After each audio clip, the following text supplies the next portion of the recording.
I'm Ellis Martin. Join me now for a conversation with Harry Barr, the chairman and CEO of New Age Metals, trading as NAM on the TSX Venture Exchange and NMTLF in the U.S.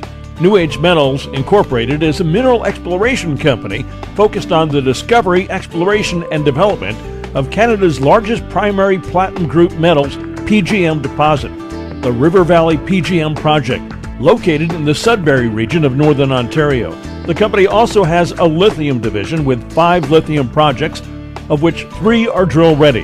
The company's philosophy is to be a project generator explorer with the objective of optioning or joint venturing their projects with major and junior mining companies through to production. Harry, welcome back to the program. Thanks for having us back. Halligarton & Company has initiated coverage on New Age Metals, and let's discuss their recent report by Christopher Ecclestone. We were happy to have Christopher write us up. Basically, I guess he's taken a look at the company and our projects and has come up with his initial coverage on us. I thought it was a good overview of what we're doing on each project and then kind of his look at, I guess, as a third party, what he thinks of our company. And what, in your opinion, stood out the most from this report?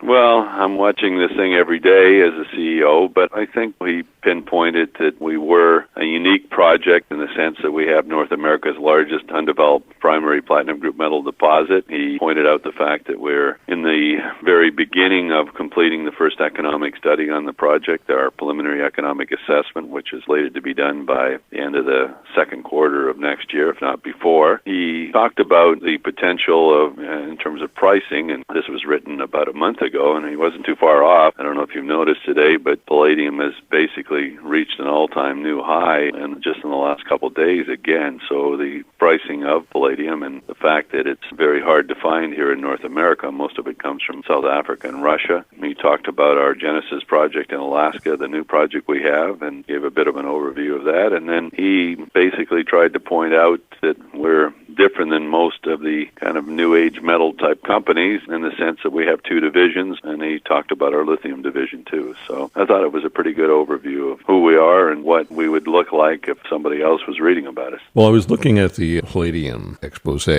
in this report. And, you know, you're right, from all the precious metals right now, we can actually say that palladium is really has the most use from them all. There's less speculation involved, although speculation has driven the market. And with South Africa and Russia being politically sensitive, North America, any finds there, such as the one that you have, are certainly worth taking a look at and worth talking about. That's correct. You know, I think if having in the industry for a long time, especially the platinum group metals industry, and if I look back 10 years or so ago, I think people had a better understanding of what the uses of platinum and palladium were for, and I don't think many people know that about 84% of palladium's use are in auto catalysts, which essentially are in the tailpipe of your car and actually help a lot with the environment. And over the last few years, companies like ourselves have done our absolute best to develop projects to work towards to that end use. But I think what's helped us a lot is that China and Brazil and India just in the last few years have implemented the use of auto catalysts too. So it's really brought up a lot more demand for the metals. And obviously having a deposit in North America is quite different, as you say, than having it in Russia or South Africa. Having been to Brazil in the last year and not seeing one electric car, but many, many, many new cars there, petroleum driven, and I was thinking that the catalytic converter isn't going away anytime soon, even though I live in California, in Los Angeles County, where there are a lot of Teslas, for instance, mostly Teslas,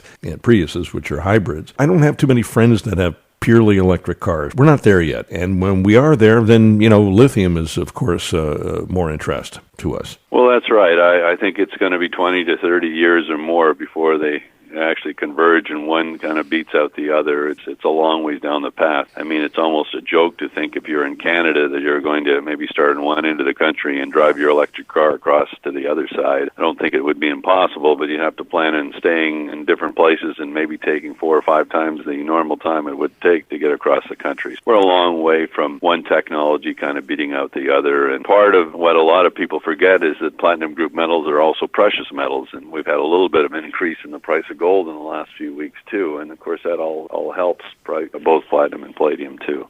So what are the next steps with regard to platinum and PGMs? with New Age Metals? Well, we're involved in a very exciting study now, our first economic study on a project that's had over $45 million spent on it. Our River Valley project has basically 3 engineers that are working on engineering consulting companies working on this economic study.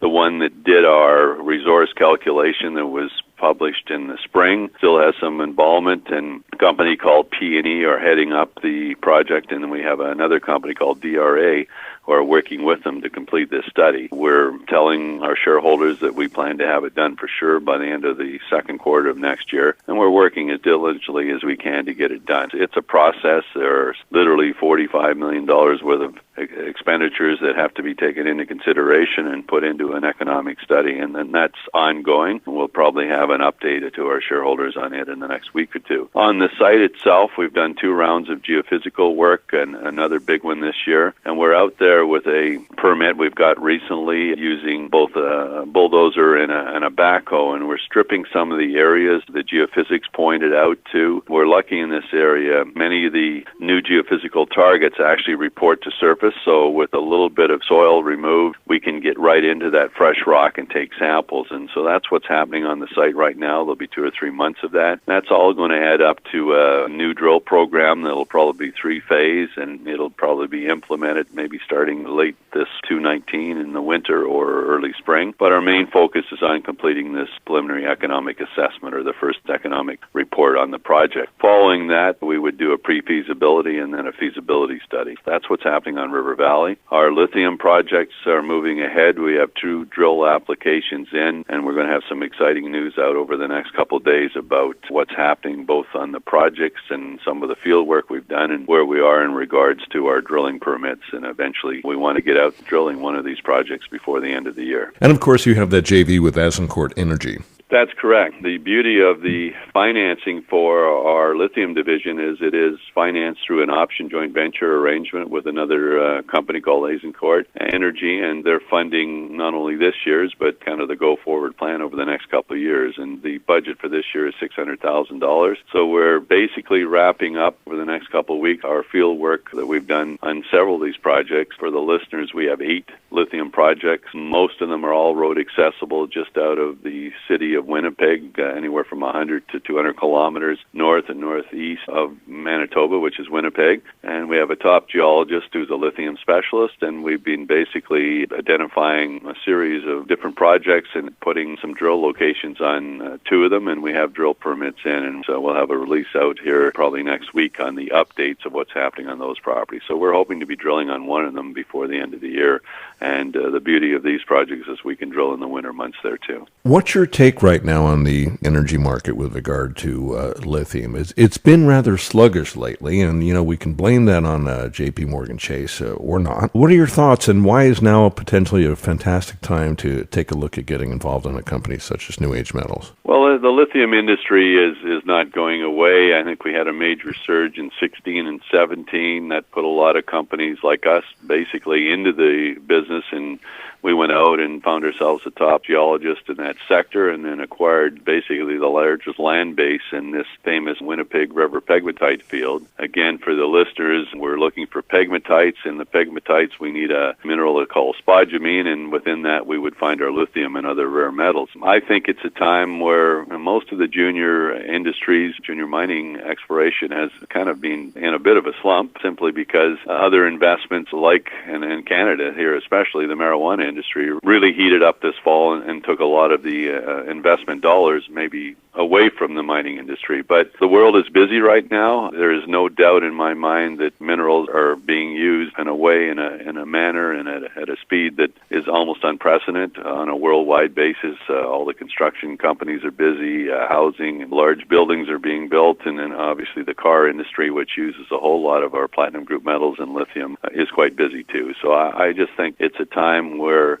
very soon money is going to come from other sectors and kind of come back into our industry. When you look at investing in the mining industry, really it's about timing, and it's really about the price that you are able to come in and purchase shares in the industry. And I think with what's happened lately and the demand that seems to be coming and the price of palladium and lithium staying very strong, I think it's a very good time to be looking at this sector. Absolutely. The demand has not diminished. It has increased, and the equities have not been able to absolutely match that demand yet. And that's so I see a buying opportunity, in my opinion. I agree 100%. Harry, it's always a pleasure to speak with you. Thank you so much for joining us today on the program. Thanks for having us, Ellis. I've been speaking with Harry Barr, the chairman and CEO of New Age Metals, trading as NAM on the TSX Venture Exchange and NMTLF in the U.S. For more information, go to the company's website, newagemetals.com. I'm Ellis Martin.